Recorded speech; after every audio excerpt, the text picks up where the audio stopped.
Hi guys, it's Mishel, Deception Bytes. Hope you're all doing well this Saturday morning. It is August 18th and it's 12:22 p.m. Eastern Time. Now, there are no Q posts to go over today yet, but it's still early in the day. Q has almost another 12 hours to post if he so chooses, he, she, they. But I have been sitting here and for the last several days going through different news items, and I thought, you know what, I'm going to pull some of those out that I think that you might be interested in, because since Q has been posting so voluminously, I haven't really had a chance to do a Q related news. So I thought, what the heck, I'm going to do that today, and hopefully you'll enjoy that. There's some interesting stuff here. If that's not something that you're interested in, then you might want to skip this video. But let's get started. Now, I'm going to just go through these. They aren't in any particular order, but we've got some interesting things here. At least I think they are.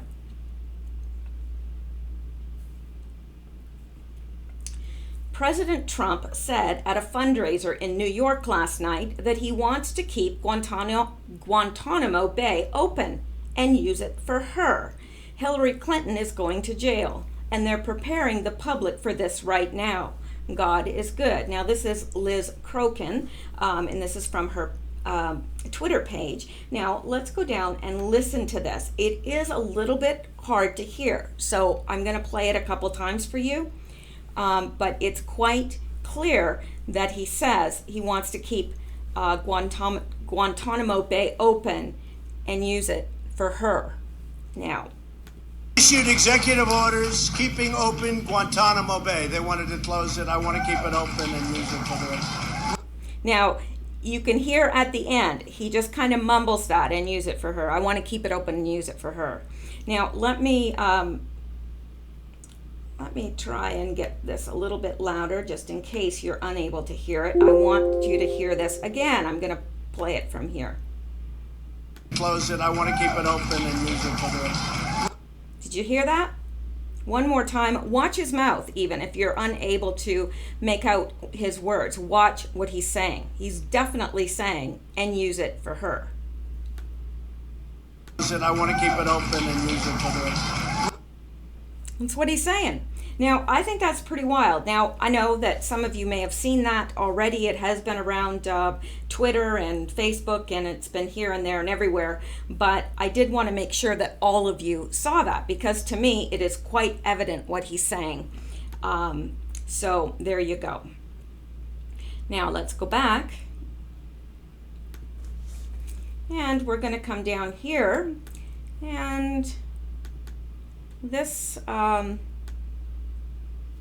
was from today, a tweet from Donald Trump. Social media is totally discriminating against Republican conservative voices. Speaking loudly and clearly for the Trump administration, we won't let that happen. They are closing down the opinions of many people on the right, while at the same time doing nothing to others. Now, of course, we know that that's exactly what's happening. We see it every day. I experience it every day. But it's wonderful that we actually have a tweet now from the president himself acknowledging that that is exactly what's happening. Now, he's saying, we won't let that happen. Well, now, I don't want to bash Trump by any stretch, but you know, he says we won't let that happen. Well, it's already happened. It's already happened. What are we going to do about all the people that have already been kicked off, whose voices have already been silenced? It's not right. It's not right. It's definitely not American. So I would hope that they spring into action very, very soon. Hopefully this will put the fear of God in some of the upper people in some of these places like Twitter, Facebook, so forth. But I doubt it. Zuckerberg, and the like. But I don't know. These people seem to think that they are untouchable, and they've been given that opinion by previous administrations, right? So this is where we are. Now, again, and Trump says too many voices are being destroyed, some good and some bad, and that cannot be allowed to happen. who is making the choices, because I can already tell you that too many mistakes are being made. Let everybody participate, good and bad, and we will all just have to figure it out. Isn't that what we've always done? We've allowed opinions, both good and bad, and we figure it out for ourselves. We think for ourselves. When did we stop thinking for ourselves? When did we start having to listen to the main, whatever narrative the left decides on? And that's all we hear in the media, in the news, on TV, everywhere, newspapers. So I don't know, but I think that's a good way to approach it. Just let everybody say their piece and let's just figure it all out. Unless somebody's threatening to kill somebody or whatever, then I really think there should be free speech regardless.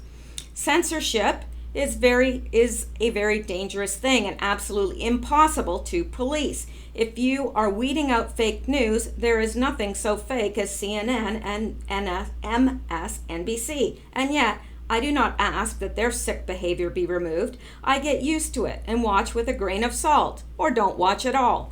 So he's saying that censorship is very dangerous and it's impossible to police, and it is. And the thing is, what he's saying is, come on now, if you're going to weed out fake news, what about CNN and MSNBC? Because they're the fakest of them all.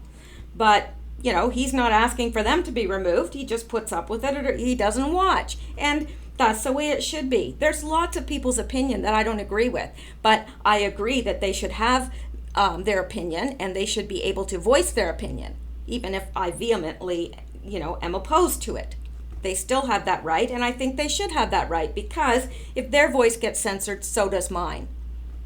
You either have total censorship or you have no censorship. And, right now, we don't have total censorship. We have only censorship of one side, which is the most dangerous of all, I believe. And really, it's no different than book burning. It isn't. You're censoring people's ideas.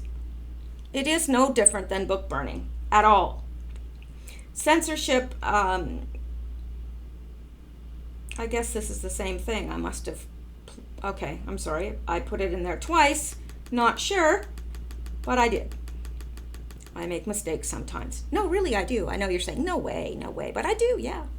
Okay, Donald Trump. Social media is totally discriminating against Republican conservative voices. Okay. All right, we already had this one. I don't know what I was doing here. I guess I was just I copied it and then just kept pressing paste, because it's in here a million times. Okay, here's a different one. Really, it is. Bruce Orr of DOJ is in legal jeopardy. It's astonishing that he's still employed. Bruce and Nellie Orr's bank account is getting fatter and fatter because of the dossier that they are both peddling. He doesn't disclose it under federal regulations, using your federal office for personal ... And then there's this. Whoops. Fox News has learned that Bruce Orr wrote Christopher Steele following the firing of James Comey, saying he was afraid the anti-Trump Russia probe will be exposed. Charles Payne at Fox Business. How much more does Mueller have to see? They have blinders on. Rigged. Of course it's rigged. Now, I thought this was good too. This is Chris Peranto, Army Ranger and member of the CIA security team during the 2012 Benghazi ordeal. Hillary ordered him and his team to keep their mouths shut and go along with the, quote, Muslim video story. He refused and lost his security clearance. Guess who took it? John Brennan. What goes around comes around. I would much rather this guy have his security clearance than John Brennan. All right. Joe Gooding.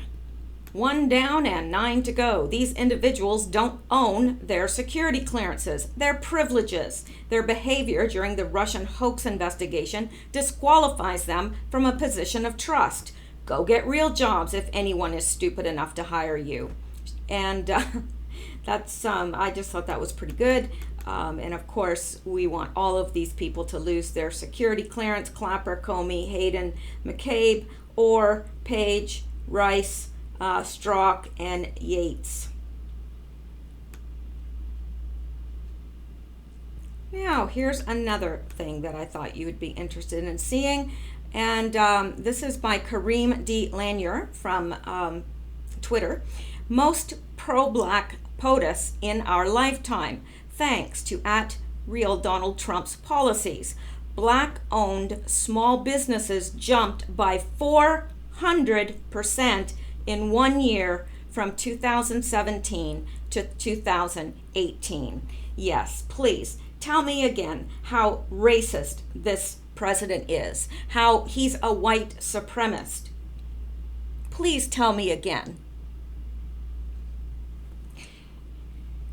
@Black Enterprise report survey by @Guidant shows the state of black businesses is on the rise. Oh, I'm sure everybody's probably just saying, oh, that's just a coincidence. I'm sure it was Obama that did that. Right. Okay, now let's take a look at this. And we know this is happening. I may even have shown this to you before. I don't think I have. I may have, though.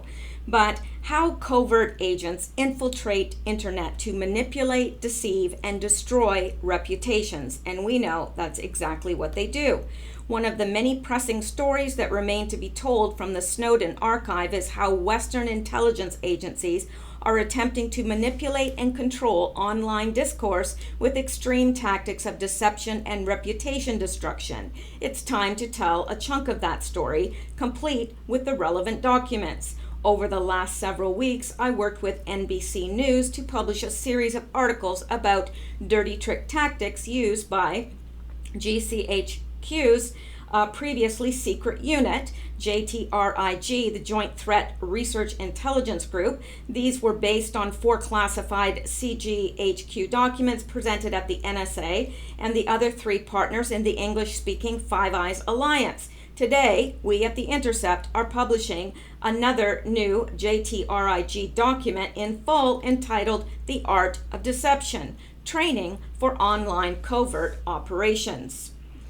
By publishing these stories one by one, our NBC reporting highlighted some of the key discrete revelations: the monitoring of YouTube and Blogger, the targeting of Anonymous with the very same DDoS attacks they accuse hacktivists of using, and use of honey traps, luring people into compromising situations using sex, and destructive viruses. But here I want to focus and elaborate on the overarching point revealed by all of these documents, namely that these agencies are attempting to control, infiltrate, manipulate, and warp online discourse, and in doing so are compromising the integrity of the internet itself.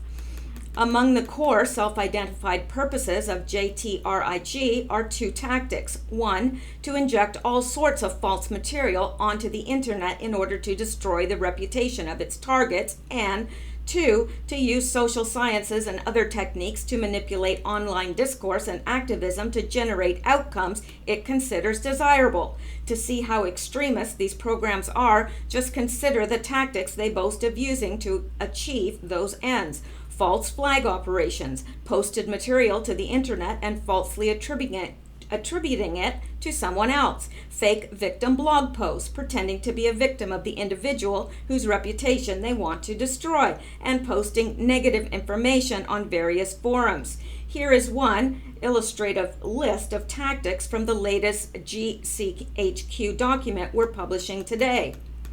Disruption, operational playbook. Infiltration operation, ruse operation, set piece operation, false flag operation, false rescue operation, disruption operation, sting operation. Other tactics aimed at individuals are listed here under the revealing title, Discredit Target. Set up a honey trap, change their photos on social networking sites, write a blog purporting to be one of their victims, email, text their colleagues, neighbors, friends, etc.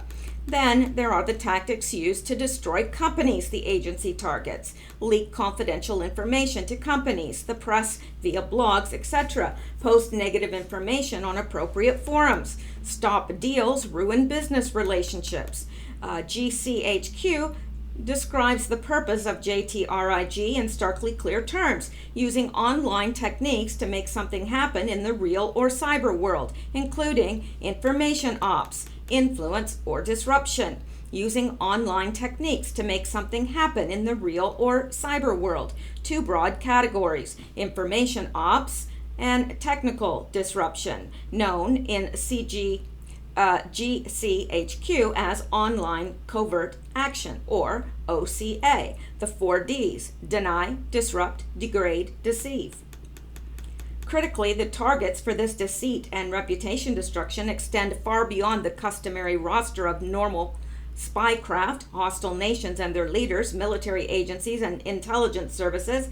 In fact, the discussion of many of these techniques occurs in the context of using them in lieu of traditional law enforcement against people suspected but not charged or convicted of ordinary crimes, or, more broadly still, hacktivism, meaning those who use online protest activity for political ends.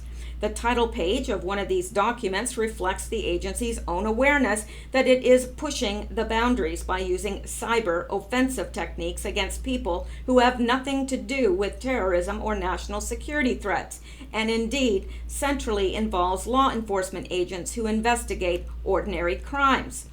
Cyber offensive session, pushing the boundaries, and action against hacktivism. Name redacted, serious crime effects, name redacted, JTRIG, GCHQ. Now, no matter your view on anonymous, hacktivists, or garden variety criminals, it is not difficult to see how dangerous it is to have secret government agencies being able to target any individual they want who have never been charged with, let alone convicted of, any crimes with these sorts of online deception-based tactics of reputation destruction and disruption. There is a strong argument to make, as Jay Lederman demonstrated in The Guardian in the context of the PayPal 14 hacktivist persecution, that the denial of service tactics used by hacktivists result in, at most, trivial damage, far less than cyber warfare tactics favored by the US and UK, and are far more akin to the type of political protest protected by the First Amendment. The broader point is, far beyond hacktivists, these surveillance agencies have vested themselves with the power to deliberately ruin people's reputations and disrupt their online political activity, even though they've been charged with no crimes and even though their actions have no conceivable connection to terrorism or even national security threats. As anonymous expert Gabriella Coleman of McGill University told me, targeting anonymous and hacktivists amount to targeting citizens for expressing their political beliefs, resulting in the stifling of legitimate dissent. Pointing to this study she published, Professor Coleman vehemently contested the assertion that there is anything terrorist violent in their actions. Government plans to monitor and influence internet communications and covertly infiltrate online communities in order to sow dissension and disseminate false information have long been the source of speculation. Harvard law professor Cass Sunstein, a close Obama advisor and the White House former head of the Office of Information and Regulatory Affairs, wrote a controversial paper in 2008 proposing that the U.S. government employ teams of covert agents and pseudo-independent advocates to cognitively infiltrate online groups and websites as well as other activist groups. Sunstein also proposed sending covert agents into chat rooms, online social networks, or even real space groups, which spread what he views as false and damaging conspiracy theories about the government. Ironically, the very same Sunstein was recently named by Obama to serve as a member of the NSA review panel created by the White House, one that, while disrupting key NSA claims, proceed to propose many cosmetic reforms to the agency's powers, most of which were ignored by the president who appointed them. But these GCHQ documents are the first to prove that a major Western government is using some of the most controversial techniques to disseminate deception online and harm the reputations of targets. Under the tactics they use, the state is deliberately spreading lies on the internet about which individuals it targets, including the use of what GCHQ itself calls false flag operations and emails to people's families and friends who would probably trust a government to exercise these powers at all, or who would possibly trust a government to exercise these powers at all, let alone do so in secret with virtually no oversight and outside of any cognizable legal framework. Then there is the use of psychology and other social sciences to not only understand, but shape and control how online activism and discourse unfolds. Today's newly published document touts the work of GCHQ's Human Science Operations Cell, devoted to online human intelligence and strategic influence and disruption. Now, I think that is enough here, but this is pretty good. And it shows how they go about it. Attention, control attention. The big move covers the little move. The target looks where you look. Attention drops at the perceived end. Repetition reduces vigilance, perception, mask, mimic, repackage, invent, dazzle, decoy, make the cue dynamic, stimulate multiple sensors. Now, I believe this was published back, when was this published? In 2014. So this would have been during Obama, and what they're talking about is that these were the types of strategies being used back then. And we know that those are the types of strategies that were used on Donald Trump and all the Republicans. And we also know that those are the exact tactics being used on the conservatives right now. So this is still ongoing. They may have cleaned up to some extent, but not totally, because that's exactly what's happening to us. And by us, I mean conservative voices. So this is very interesting. You can find it online under theintercept.com, and how covert agents infiltrate the internet to manipulate, deceive, and destroy reputations.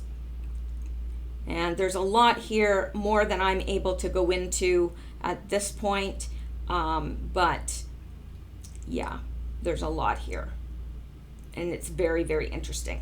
Very interesting. Now, of course, I have one of my psychology, so I do find things like this quite fascinating, and you may not share my interest in that. I understand, but I think it is really important to understand what is happening behind the scenes. That yes, this is an actual program that they're doing. They're intentionally doing this. They've practiced it. They've got it down to a science, and that's what they do. And they infiltrate chat rooms or whatever. And you can a lot of times tell who they are, because some of these people they hire are not too smart. They probably should start hiring, some people with just a little bit more brain power. And I don't mean that, that sounds very snobby of me, and I don't mean it to sound that way, but really, I'm sure that you've all seen it as well. They make themselves very obvious, and I would think that they could be better at, kind of blending in. But anyway, let's go back now and see what else I've dug up for you. Oh, this is interesting. This is very, very, very interesting.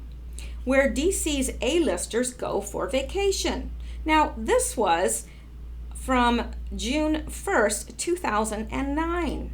But looky what we have here. Now, let's just look at all of this for a second. The Memorial Day recess is over, which must mean it's time to start thinking about August.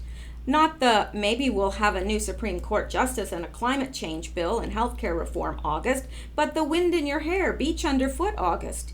Here's what some of Washington's A-listers are planning as Congress returns for the 8 long weeks until then. Lynn Cheney. I'll be spending my summer at home in Jackson, Wyoming, working on my biography of James Madison. And then there's John Podesta, Center for American Progress. I am going to my condo in Truckee, California. Is that how you pronounce it? Truckee, California, like I do every year. We'll sit on my porch and do conference calls 50 feet away from where the Donner Party ate each other. Okay. Perhaps he thinks that's funny. I guess that's his humor, but knowing what we know about him, I don't find it all that humorous. So that is from this right here. I'm going to take you out to it.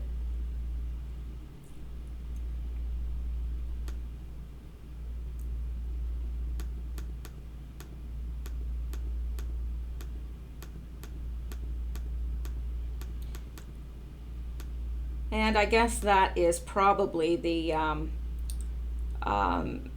most noteworthy one. It's just going through where the DC A-listers are going for their vacation. But the weird thing is John Podesta, Center for American Progress. I'm going to my condo in Truckee, California, like I do every year. We'll sit on my porch and do conference calls 50 feet from where the Donner Party ate each other. And they did. So there you go. Sounds a little weird to me. Not sure that I would want a house or a condo overlooking that, but hey, to each his own. We have seen his taste in art, so we really shouldn't ask any questions, should we? Now I think you'll find this interesting as well. I think you'll find it very interesting.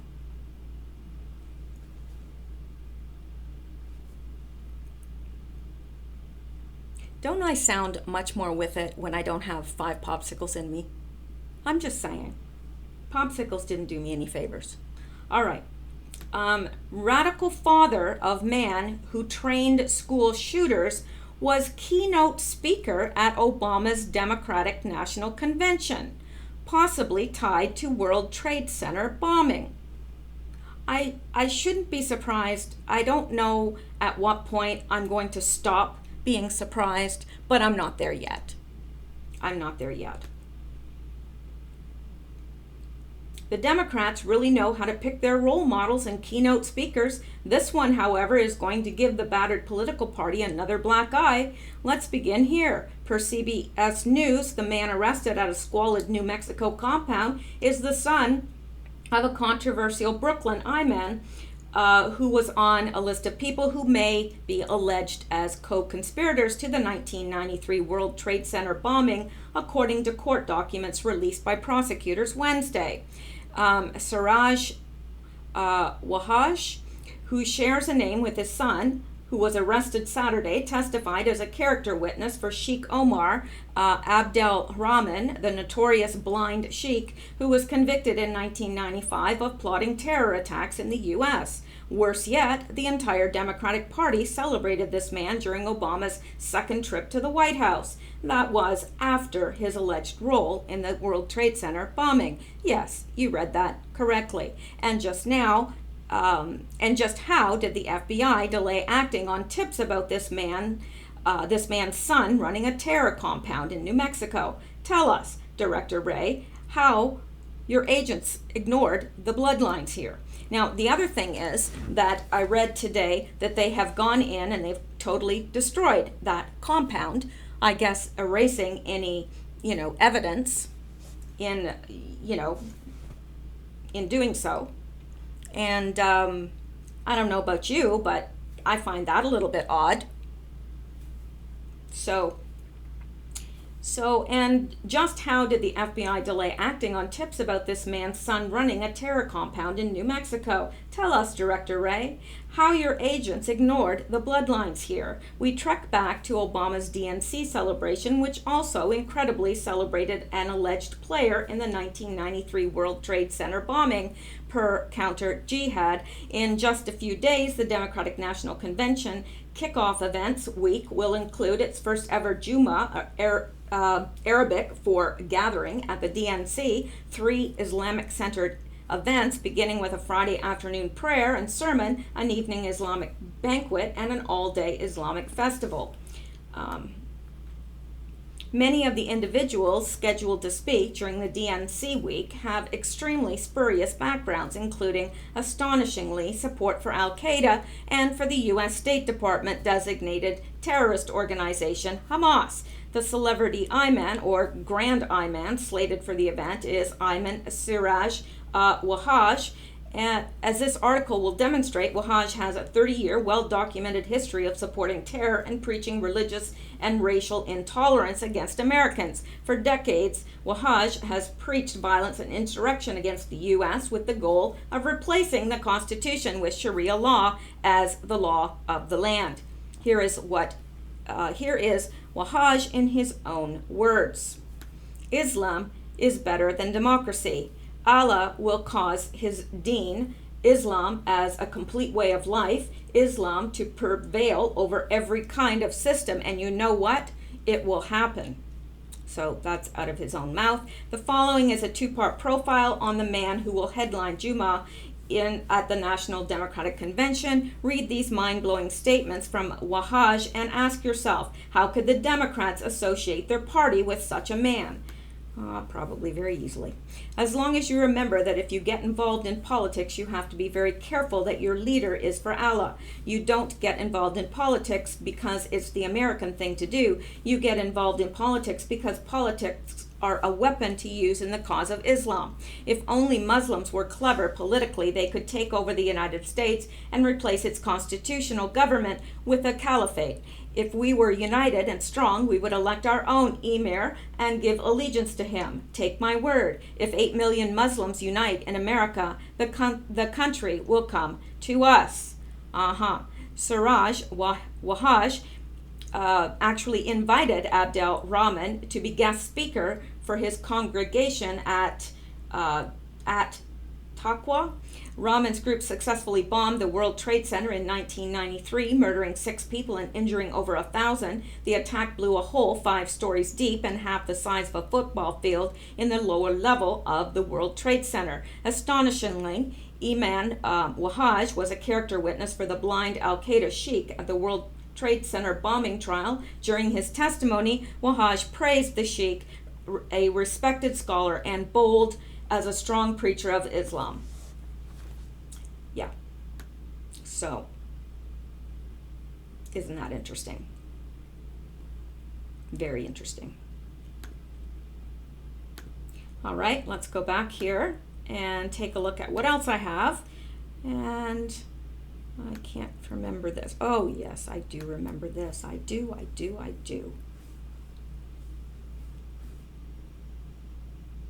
And I think you need to see this. Now, I don't know if you remember seeing this young girl that protested. A Muslim man was being escorted off the airplane, and this girl, I guess, well, let me just play it for you. Refugee activist who stopped a migrant from being deported by preventing a plane from taking off. I'm right now at an airport, at an airplane, and there's a person getting deported to Afghanistan, and I'm not going to sit down until this person is off the plane. Remember how they applauded her. Thank you. Remember how Twitter's blue checkmark brigade celebrated Ellen Ursin as a progressive hero. Powerful and moving. If only our leaders had as much moral courage as Ellen Ursin. In tears and goosebumps watching this brave woman demonstrate the power of courage and kindness and what happens when we take a stand for her. Ellen Ursin is a brave and courageous woman. Remember how they compared her to Mahatma Gandhi and Martin Luther King? Remember how they said she was the millennials' answer to Rosa Parks? Thank you. Guess who she prevented from being deported? Take a wild guess. A violent criminal who was sentenced to prison for viciously assaulting women and children. Someone who whips kids with electric cords. Someone who smashed his wife's head into the ground when she tried to intervene. Someone who threw a glass at his wife's head. The district court corroborated the testimony of the wife and children, documented their injuries and confirmed their story was accurate. So well done. You helped a wife beater and a child abuser. Fucking bravo! Thank you. And all you blue checkmark idiots applauded it. She literally came to the aid of a violent criminal who likes to attack women, and the feminist left celebrated her as an icon. Thank you. What makes this even more stupid is that the migrant wanted to go back to Afghanistan anyway. He wasn't even being deported against his will. This is the most absurd case of pathological altruism since the British Royal Navy rescued the guy who went on to become the Manchester suicide bomber. As James Delingpole writes, pathological altruism is where you spend so much time virtue signalling your concerns for the human rights of the people who hate you and want to destroy you and who will never respect you, that you forget about the human rights of your own people. Pathological altruism is the kind of sickness that led feminists in Cologne to hand out roses to migrants the day after hundreds of them had molested and raped countless women. Pathological altruism is the kind of sickness that leads the left to celebrate the hijab as a form of female empowerment, while women in Iran are being tortured and imprisoned for not wearing the hijab. Forget Stockholm Syndrome. Sweden's embrace of pathological altruism has left the country on the brink. Is it any wonder that 73% of people in Sweden feel their country is going in the wrong direction? Is it any wonder that crime and mass immigration are their top concerns? Is it any wonder that the anti-mass migration Sweden Democrats are vying for #1 in the polls ahead of the country's election this September? When you have idiots like this running around rescuing violent criminals who abuse women and children, and then being celebrated for it by the media and the left just so they can score temporary virtue signalling points. Pathological altruism. It's rampant, it's infectious, and it's spreading fast. Thank you. So, there you have it. The story really wasn't as it was portrayed in the media, and of course, that should surprise no one, but I love that pathological altruism. And that's what's happening. It's like that couple that decided to hike. It was either a hike or bike, and it might have been both, I don't know, but they decided to go through ISIS territory because they wanted to prove that all human beings were good, there was no evil in the world, and of course ISIS killed them.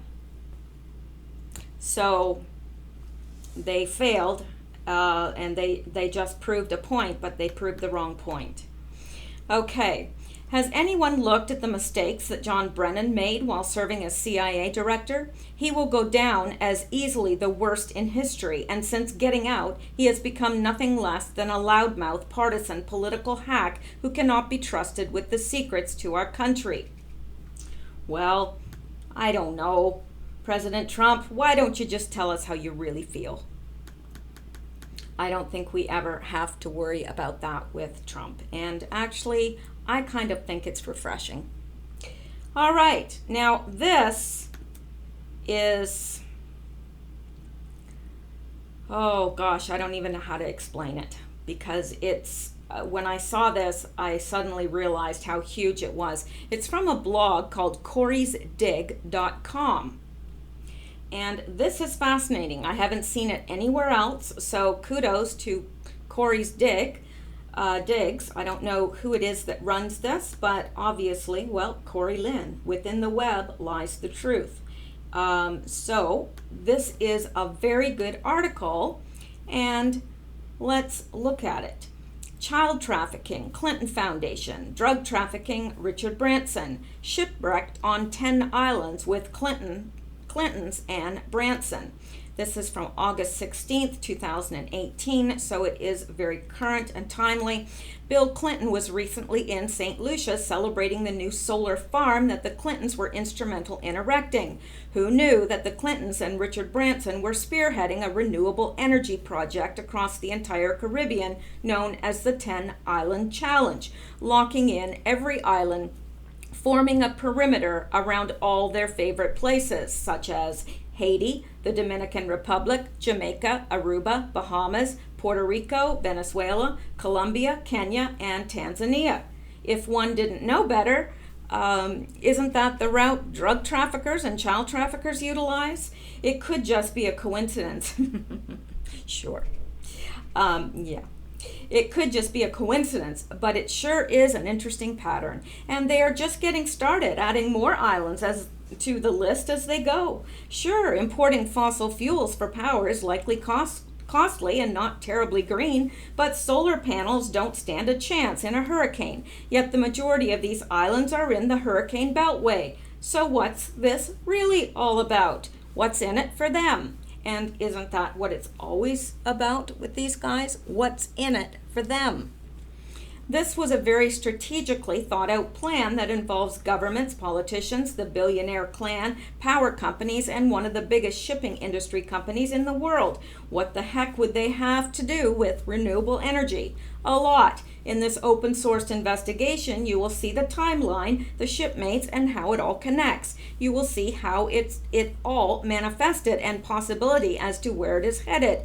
After renewing multiple sources citing the islands they have contracted with, it is clear that there are more than just 10 islands. One source involved with the project reflects 10, while another reflects 13, and the Norwegian government claims there are contracts with 21 islands. Yes, the Norwegian government has a vested interest in this project as well.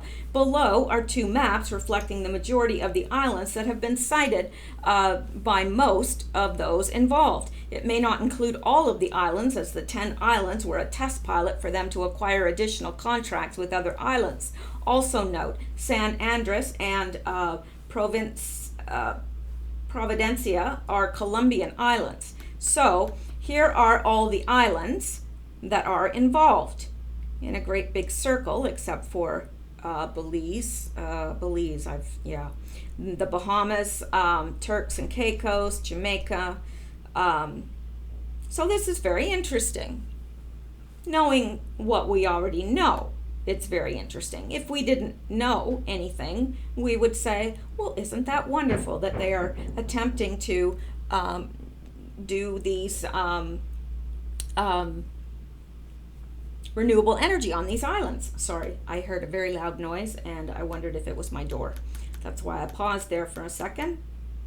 Oh, alert, content is protected. That's quite the pattern, isn't it? If one has ever done any research at all, they would gasp when seeing this. With most of these islands being in the hurricane beltway, the solar panels and wind farms have a difficult time sustaining strong winds and hurricanes. Such is an example of the recently purchased solar farm, Richard Branson's Virgin Company, BMR Energy in St. Croix. Renewable energy sources require ongoing maintenance, and being in the path of hurricanes adds for potential damage, all of which means more money for the providers of these services.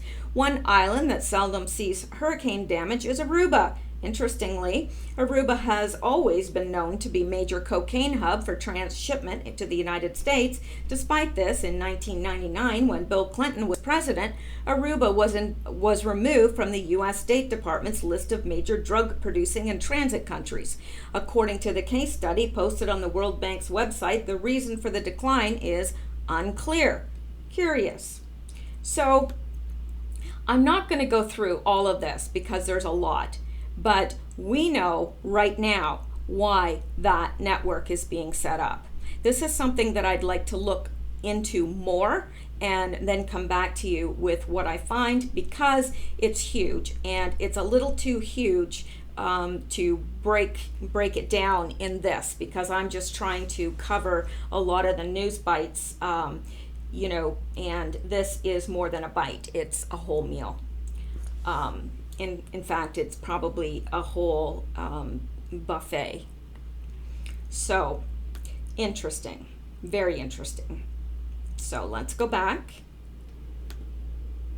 Now, the Free Beacon is saying that the Iranian-backed sleeper cell militants hibernating, U.S. positioned attack. Let's go take a look at this.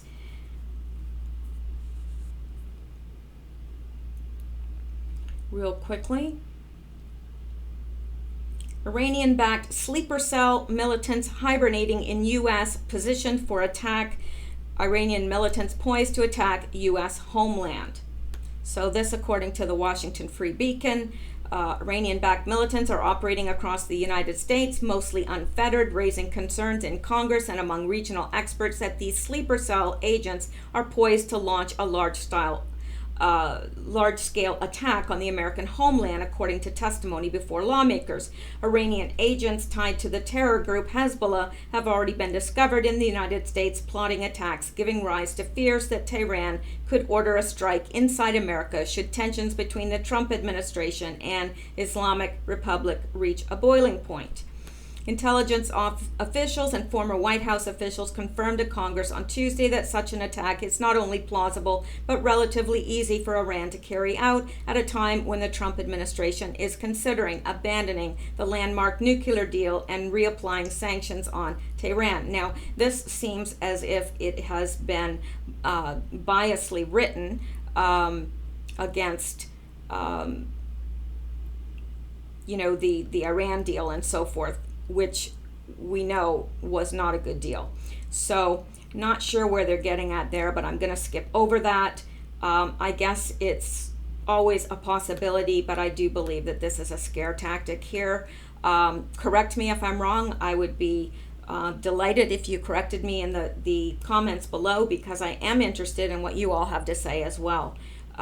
Nobody has all the answers, and just because I have an opinion doesn't make it the right opinion by any stretch. So I'm going to go, I'm going to do one more here, and then we're going to call it a day for the news. I've got plenty more to cover, but that will be it for this video. Now, this is from the Daily Caller, exclusive. Podesta didn't register as a foreign agent when he represented a bank with ties to Russian spy agencies. Oh, yeah. Isn't that interesting? Now, this is from 2017, January, February, March 7th. So this isn't even particularly new news. Democratic super lobbyist Tony Podesta failed to register under the Foreign Agent Registration Act, FARA, when he agreed to represent Sberbank, Russia's largest bank. Sberbank allegedly has close ties to Russia intelligence services. The Daily Caller News found investigative group has learned. Mark Raimondi, the national security spokesman at the Department of Justice, confirmed to the DCNF that Sberbank never registered with the department under FARA. It did not directly register, nor was it registered through any other agency such as the Podesta Group. The FARA registration unit personnel conducted search related to your question and can confirm that the search terms Cyberbank, CIB, USA, or I'm not sure how to pronounce that, Sberbank, are not currently nor previously have been registered under FARA, he informed the DCNF in email. Now, I don't know why these people continually seem to, get off. They never seem to answer for these things. And I am patiently waiting for that to happen with a whole lot of the people in Washington at this point. We're waiting for justice to be served, and some of us are waiting patiently, some of us are waiting not so patiently, but we are all hoping for the same thing. Now, that is it for my Q-related news for today. I hope you guys have a wonderful Saturday, that you have fun, relax, and stay safe. I'll talk to you guys soon. Thank you so much for listening. I appreciate it.